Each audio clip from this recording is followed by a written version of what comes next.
music, sir. I would like to begin by asking you that Rahul Gandhi addressing business honchos today, all eyes are on that CII plenary session. What do you think are the main expectations out of him? See, the business sentiment at this hour in the country is at very low ebb. And this is going to be very historic for Rahul Gandhi to address this meeting, because this is the first meeting which Rahul Gandhi will be addressing. This is also interesting to mention here that Rahul Gandhi's father, Rajiv Gandhi, was the person behind the CII initiative, which was formed by the young engineers to boost the economic growth of the country. And when in the UP2, which is marked by corruptions, complete policy paralysis, and economic gloom has taken over the country, and Congress is facing a big challenge vis-a-vis Modi, who is fastly emerging as the development icon of the country. So the business leaders of the nation would be looking forward the image which Rahul is going to have for the new India. Right. So what you're saying essentially is that should he take over the mantle if Congress party is to win the elections, the industry wants to know what his agenda would be. But you were also mentioning how Narendra Modi has become a darling of the business, community at large, and whether there are going to be comparisons now, and whether there's pressure on Rahul Gandhi to outperform Modi. What's your take on that? See, if you are asking me personally on the issue, the two are quite contrasting each and every aspect. Modi and Rahul. If Modi is quite blatant, if he is quite brutal, Rahul is quite silent and passive. So, I'm quite surprised and shocked that why Congress has started replying on the agenda set by the BJP, or for that matter Modi. It is the Modi who has addressed a similar kind of a meet and has invited last month the business leaders to the Ahmedabad to showcase his model of the growth. But here again the question arises, what kind of growth we are talking about? Is it inclusive growth which is going to rule the India, which is going to be the future of India, or are we talking of the exclusive growth to large extent what Modi is preaching and has done in the Gujarat? If I refer to the CAG report of yesterday being tabled in the Gujarat Assembly, you will be quite surprised to know that there is an open loot of land, there's an open loot of gas, So what you're saying is and that the taxpayers' money. So what kind of development we are talking of? Because you said the question that is Rahul Gandhi is going to follow the Modi as far as the developmental model is concerned. Right. So you're saying the industry model in Gujarat is more of a mirage than a reality, and you're saying that there are so many areas, gray areas in that model which Modi likes to showcase. I am now joined also by Mr. Prahlad Kakkar, who is an ad guru. Welcome to NewsX, sir. What is your take on the matter? Here we are discussing whether it is important for Rahul Gandhi to woo the business honchos like Narendra Modi has done in the past. Well, see, you can't really compare the two, because Narendra Modi has had 10 years to prove his model of growth and whether it actually works or not. And to a certain extent, at least Gujarat believes that it works. Now, everybody might criticize him from outside Gujarat for reasons that are not necessarily growth, and therefore they will try and attack him in any way. But the fact is, on the ground, is that Gujarat itself votes him back 3 times in a row. Means that they are very happy with his model of growth. Now, that's the biggest, what you call, criticism you can get, because if the people of Gujarat are not, one second, All right, we will fix that. Meanwhile, let's hear it from Mr. Ajay Kumar here in the studio. There you had Mr. Prahlad Kakkar actually contradicting your view. He says that, well, there might be criticism coming for the Gujarat model of the industry, but it has worked for Gujarat. Now, do you think that Rahul Gandhi will also be compelled to present a certain ideal model in front of the CII when it addresses the plenary session today? Definitely, I have said outrightly that Rahul has a big challenge ahead of him, because if we talk of UP2, it is marked by the complete policy paralysis. So there is a big challenge in front of the businessman, to revive the business sentiments. Because if you look at the UPA 2, all the big ticket projects, be it infrastructure, be it electricity, be it telecom, if I refer to the February last month data, almost all the sector, the coal productions, the crude oil productions, the electricity productions has reported a decline. A Right. sharp decline right from 2005 has been reported in the power productions. If I refer to the manufacturing index of the country, it has again shown a decline, which means even the manufacturing sector is not growing. Right. It is well known fact that the double-digit growth rate at which India was growing is no more there. Right. So there is a complete loss of trust, goodwill as far as the private investors are concerned, the private industry is concerned, vis-a-vis the government. Right. The government has quite rightly mentioned and has said again and again that its coffers are empty. So from where the growth is going to come? This is Right. the big question which Rahul is bound to address. But Right. what I was referring to, that following the Modi model, that is not going to work, because what Modi has done in the Gujarat is now getting exposed. Building roads, talking of bridges, or big ad campaign is not going to work for. There is a loot of 1,000 crores of the taxpayers' money, Right. about which the CAG has indicted the Modi government. And I would like to mention here, you would be surprised that in last 5 years tenure of the Gujarat government, Modi has invested 40,000 crores in different government bonds, in cooperative banks. And you know what is the rate of interest which is being paid on such borrowings? 40,000 crores. It is the 8% which is being paid on such borrowings, Right. whereas the government has earned a meager 0.25% interest return on that. So what Right. kind of growth we are talking? I would like to make here categorically very clear that yes, UPA has to address, UPA has to win back the business leaders, the corporates of this country for the faster growth and to prove its credibility in the eyes of the country, Right. and Right. show that what kind of the future the Congress stands for, but definitely it is not the Modi model. All right, let's put that to Prahlad Kakkar. Prahlad Kakkar, how would you react to that? What we are hearing here is that it's all right, for us to make a comparison, but actually the Modi model doesn't hold good anymore. It has been exposed. It's what senior journalist Ajay Kumar is saying here, even though he emphasizes the fact that there is a huge need, at the need of the hour, to wean back the business community and also create certain investor confidence, which has become the need of the hour looking at the growth figures. Absolutely. But, the proof of the pudding is in the eating. And the fact is that criticizing Mr. Modi from outside of the state is actually a misnomer, because you can be pro him or anti him, and at least what Mr. Modi has done in this country, he's managed to polarize opinion right down the center. 50% hate him, 50% love him. Now the fact is that what do the people of Gujarat feel? Because they are the ones who are either the beneficiaries or the sufferers of what Mr. Modi's policies are. Right. And it seems right now that at least the Gujarat voter, or the Gujarat Aam Aadmi as you might call him, Right.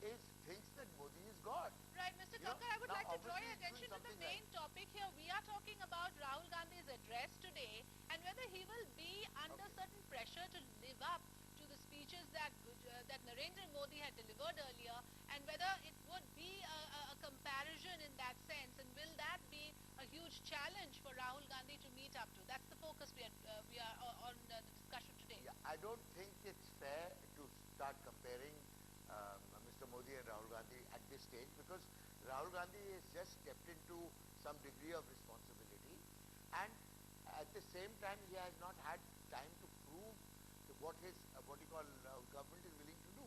Now I believe that Mr. Rahul Gandhi has a great degree of credibility with the youth of this country, because he still has a very clean and squeaky clean image, whereas his party does not. Okay, his party is never delivered to date. So with Mr. Rahul Gandhi at the helm and the Youth Congress at the delivery end, they are now looking for industry to actually help them move forward in terms of deliveries. It's not Right. that there is a lack of money. Like to take Maharashtra. 70,000 crores was sanctioned for irrigation in the last 15 years in Maharashtra. 10% was implemented. Today we are facing a man-made drought. Now this is a credibility issue that the UP government is always going to face, Right, because they right, might sanction the money, but where the hell is it going? right. Now the fact is that Rahul Gandhi has to do two things for industry. One is he has to reform the government in terms of becoming industry friendly. All this while it is not industry friendly. They Right. treat industry like small time criminals, and they stick the income tax department on them at the drop of a hat. They're constantly being harassed by various things. They have not got an even playing field against China. Now, Right. if you look at the fact that India is the only competing nation in Asia, as far as China is concerned, our industry has got its right hand tied behind its back Right. because of the lack of reforms. All Now, right. if we reform All right. yeah, In fact, let me go across to and my senior we, colleague Priya Sehgal at the moment. Priya, the largest sentiment has been that, well, Rahul Gandhi has propagated, the arm, has in fact wooed the Aam Aadmi, has always spoken of populist issues, but this is the first time that he will be addressing business honchos, industry heads, and expectations are huge on him, and there have been different points of view of whether he will be expected to live up to Modi's style of wooing the industrialists. What can you share with us? No, absolutely. I think the focus now is on Rahul Gandhi's economic vision. This is the first time that we are going to get a sort of a comprehensive statement out of him, where he will be actually addressing the industry heads. This is his first structured interaction with industry heads. So that will be interesting. So far, what do we know about Rahul Gandhi's economics? We know that he has a pro-socialist mindset. He's taken on industries like the POSCO, taking the cause of tribals and Dalits. Then he's also spoken, he's pro-dole, he supported the farm loans waiver. In fact, he held it as one of the main campaign themes in 2009. But at the same time, he's also supported multi-brand retail. I think he follows a mixed economy, where he said at that Ram Leela speech in November last year that, we need the reforms to pay for our welfare schemes. So it's a balanced approach as far as I can see. It's a mixed socialism, a mix of Nehru's socialism with, I think, his father's capitalism. So let's see what kind of vision he's going to spell out to the industry honchos. Because, Right. as you know, this is the first time that his politics has always been going, dining with the Dalits, sleeping with the tribals, going to the rural India. This is the first time that, and the corporates have been feeling ignored. They say, he's only going to Bharat. What about India? So this is the first time that Rahul is actually going to be addressing India and the corporate industry. All right, and in fact, on that point, Mr. Ajay Kumar, I would like to ask you that, there is this overall public perception, like Priya was also underlining, that he stands up for the common man, all right, but there has been no major occasion where he has really spoken about, industry at large. And today, like you were earlier saying, that the need of the hour is to focus on the Indian economy. We are looking at very dismal growth figures indeed. But do you think Rahul Gandhi is equipped, is as a personality that we have seen so far, is somebody that the nation expects to come out with a great economic model, or will he simply be towing the line of what the Prime Minister said yesterday, that yes, we are now going to be a private sector driven nation, and we have transcended the old guard? Will he simply take that forward? No, it is too premature at this stage to try to read his mind. But definitely I would agree with Priya, who was saying that the Congress philosophy is more or less the socialistic philosophy. And if you see the previous track record of Rahul Gandhi, while Modi was busy in wooing the big corporates like Reliance and Tata and doing all sorts of big tamasha and big blow kind of things, Rahul was busy in spending nights in some Dalit's house, or is trying to work out a policy of direct cash transfer to the beneficiaries, Right. trying to woo out the corruption. The style of the Modi and Rahul is quietly 360-degree in contrast. Right. If he is too loud, he is too soft. He is too silent. So it is two. That is one point I will agree with Priya, that the Congress style. And similarly, I mean, is it the corporates who are going to decide the policies of the country? It's a different story that you come out and revive the economy.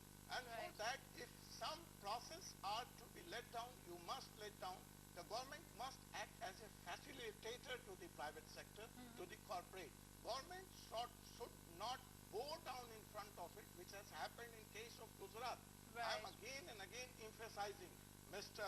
Kakkar was talking about the Aam Aadmi supporting the Modi. Can he tell me, last week 40 deaths out of swine flu has been reported in the country. Right, let's not digress. We'll have that on another discussion. No, But right now, just let me complete. Right. 40 days. You are talking of a developed state. You are talking of rapid growth of economy. 40 dates in the country. All right, we understand that- 20 alone comes Right. from Gujarat.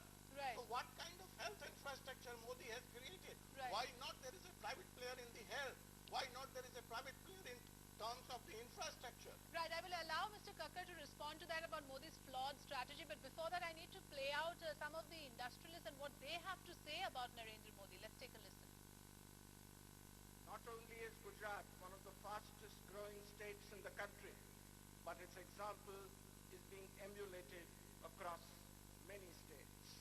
Gujarat has made a remarkable overall progress.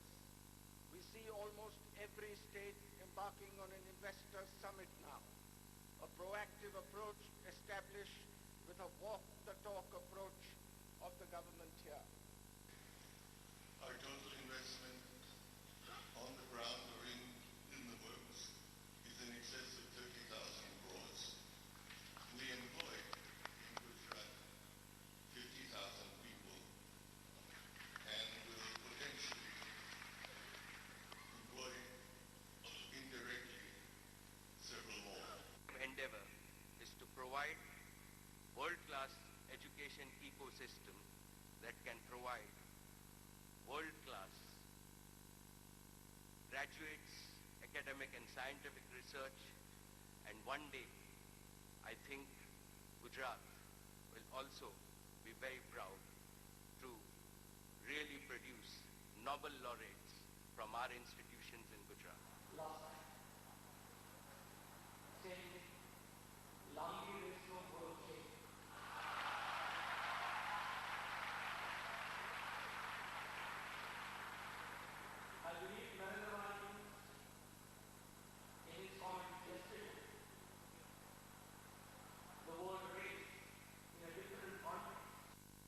So we see their big industry heads literally singing praises of Narendra Modi and talking very highly of his business acumen. Now I want to come to you, Mr. Prahlad Kakkar. Of course, this address of Rahul Gandhi is being also seen as Rahul Gandhi stepping into the Narendra Modi turf. We know that Narendra Modi has a vibrant Gujarat summit every 2 years. He has probably mastered this craft. But let's look at Rahul Gandhi as well. It's not as if he has not ventured into this territory at all. He had taken Ratan Tata to Kashmir for an interaction with the youth in October last year. And of course, there has also been an instance of Microsoft chief Bill Gates been taken to his parliamentary constituency in Amethi. And there has been an effort been made. But what, according to you, does Rahul Gandhi need to do to take this forward from there? See, when it comes to India Inc., when it comes to the image of India all over the world, India is looked at as the only real competition that China might have in Asia. And if Indian business and Indian industrialists are hampered by the laws of the land to not be able to compete on an even playing field, then we are doing ourselves a great injustice and shooting ourselves in the foot. Anybody who promises those reforms and delivers those reforms is going to be supported by industry, because we're dying to compete with China. You know, at the end of the day, we think we've got what it takes to compete with China with a little bit of help from maybe Japan. But at the same time, if the government is going to be the biggest impediment in that competitiveness, in that even playing field, in terms of constantly being harassed by tax laws, look at what happened to Vodafone. I mean, in retrogressive stage, they slapped some 2,000 crores of tax on them. I mean, everybody in this country got up and said that's unfair. Right. You know, and if you feel that it's unfair, regardless of what you're trying to do, however beneficial it might be to the Aam Aadmi, the Aam Aadmi itself is going to turn around and say it's unfair. So there has to be some degree of competitiveness, of openness, of transparency, and of joining together. You can't, the government cannot be in competition with the private sector. Right. Let's understand that. Right, The so government that's has to be in understood. partnership In with fact, the the Prime Minister underlined yesterday that there has to be a partnership with the corporate, field altogether. There has to be the private sector working in tandem with the government. I want Priya Sehgal to come in here. Priya, I also want to ask you over this larger debate of populism versus reforms. I mean, look at what happens in a coalition politics. I mean, the government is always tied down by the alliance politics, and even at this moment, if we talk about reforms, where does the government really have the leeway with such a precarious situation, being totally vulnerable to Mulayam Singh Yadav and Mayawati, and even in future, how can we completely rule out that kind of a situation? Are we really being realistic when we talk about a reformist agenda that the government can take on? No, absolutely. I think there is a huge battle of perception here that the Congress is losing, because this was supposed to be the middle class dream. You know, you had an economist as the prime minister, you had such ministers as Chidambaram, Kapil Sibal, Anand Sharma. They're all pro-reform ministers. This was the government that gave the industry great hope. They were thinking a lot of their projects would go through, there would be great progress. But instead what happened? They got bogged down on welfare schemes, they were blackmailed by Mamta, by the DMK. Even for a petrol price hike, they had faced so much opposition. So by the end of it, if you recall, in September this year, when Chidambaram took over the finance ministry, September last year, he realized that things are so bad that there was going to be a crisis, an economic crisis, which is why he insisted on the diesel and fuel price hike and FDI in retail. These were measures taken out of desperation. These were not well-planned strategy. The government was cornered to carry out the reforms. This is the image the government has, and that is why Rahul Gandhi has now stepped in. Because the image is that Rahul and Sonia are the NGO face of the government, while Manmohan Singh was the capitalist face. Unfortunately, this has not gone down well with the Congress party's middle class vote bank. The middle class is shifting away. This is what has, created a fear of panic in the Congress. Very interestingly said also. In fact, Ajay Kumar, if you can come in at this point, there's a tightrope walking that the government needs to do here, like Priya was also trying to point out. Will the government succeed in that? Will the expectations on Rahul's speech be largely on how the politics and the economics are going to be balanced? See, if I talk of politics and economics, one thing is very clear.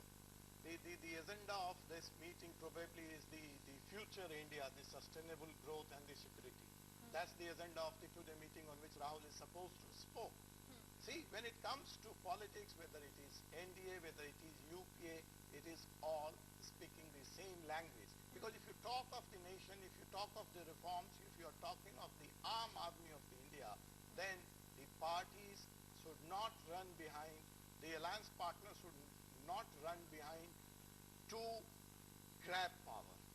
But what do you do when you have diametrically opposite views on reforms and you need the allies because you don't have the numbers?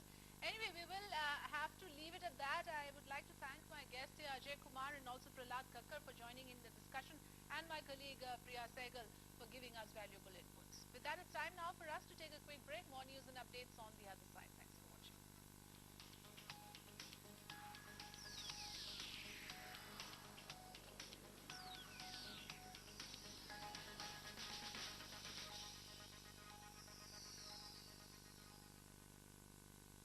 The hard question. Should India continue to sit silent, or is it time to start hitting back at Pakistan? The uncomfortable